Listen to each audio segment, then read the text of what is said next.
আসসালামু আলাইকুম এভরিওয়ান। আরও একটা সুন্দর দিনের সুন্দর একটা ব্লগ নিয়ে তোমাদের মাঝে চলে এলাম। আজকে কি কি করলাম সবই তোমাদের সাথে শেয়ার করব। তো ব্লগটা দেখতে থাকো। যারা আমার ভিডিওগুলো দেখো তারা অবশ্যই আমার চ্যানেলটা সাবস্ক্রাইব করে দিও।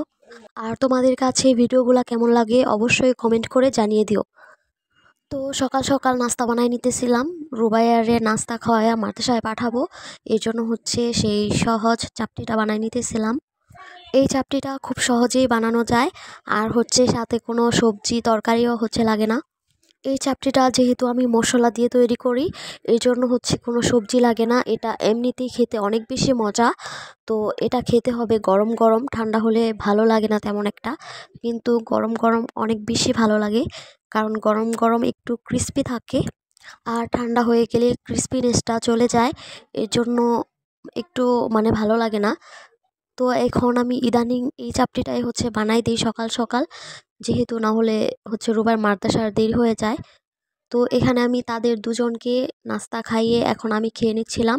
তো এখন অনেক বেশি ঠান্ডা হয়ে গেছে, আর এখন ক্রিস্পিনেসটাও চলে গেছে।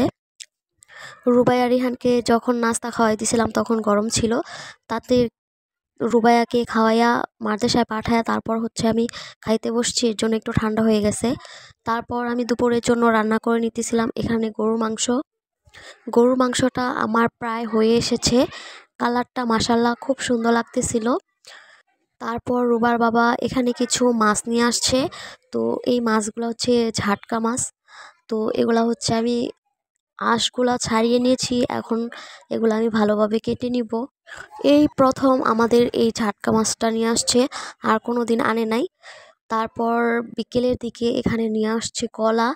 তো রিহান বাবু যেহেতু কলাটা অনেক বেশি পছন্দ করে, ওর হচ্ছে কলার কথা মনে হলেই সে কান্নাকাটি শুরু করে দেয়। এর জন্য তার বাবা কলাটা সব সময় ঘরে এনে রাখে। তো এখানে নিয়ে আসছে কমলা, আপেল। রুবায়া বলতেছিল যে আপেল খাবে, তারপর যখন তারা এনে দিছে তখন সে খাবে না। সব সময় সব খাবার নিয়ে সে নকরামি করবেই করবে। সে কখনোই কোনো ইচ্ছায় কোনো জিনিসই খাবে না নকরামি না করে। তো এখন আমি খাওয়ার জন্য হচ্ছে আপেল আর হচ্ছে ড্রাগন কেটে নিব। আপেল এমনিতে দিলে তারা খায় না, তাদেরকে ছিলে কেটে দিলে তাহলে একটু খাওয়ানো যায়, এমনিতে একদমই খাওয়ানো যায় না। এর জন্য হচ্ছে কেটে দিলাম এখানে। এখন কেটে দিছি, সে এখনও খাবে না। তারপরে হচ্ছে ধমক টমক দিয়ে তারে নামাইছি। রুবায়াকে ড্রাগন ফ্রুটসটা একদমই খাওয়াইতে পারি না, ওই কালো কালো বিচিগুলা দেখে ও একদম খাইতে চায় না। তারে নিয়ে পড়ছি মহা যন্ত্রণায়। তো যখন ও খাইতে চায় না তখন রূপার বাবা সব সময় আমাকে বলবে যে তুমি ছোটোবেলা থেকে তারে জোর করে খাওয়াইছো দেখা এখন সে খেতে চায় না। রিহান বাবুকে আমি কোনো কিছুই ছোটোবেলা থেকে জোর করে খাওয়াই নাই, আল্লাহর রহমতে সে টুকটাক সব কিছুই খায়। তাকে এত বেশি জোরাজুরি করতে হয় না, আর সে যেটা খাবে না তাকে সেটা জোর করে খাওয়ানো যায় না।